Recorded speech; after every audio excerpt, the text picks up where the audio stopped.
Dacă vei da de acest video și vei face duet cu el, îți va aduce mare binecuvântare. Doamne, Tată din ceruri, Iisuse Hristoase, te rog, Doamne, să te atingi de această persoană care o să mă vadă, Doamne.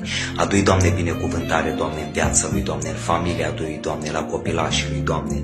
Te rog, Doamne, Dumnezeule, vindecă-le, Doamne, adu-le, Doamne, fericirea și bucuria, Doamne, să se bucure, să spună, Doamne, în gură mare toți oamenii, că existi, Doamne, că vei rămâne cu ei, Doamne, și că le dai speranța, Doamne. Le vei da, Doamne, Dumnezeule, înzăcit, Doamne, Dumnezeule, binecuvântările Tale în veci de veci. Amin.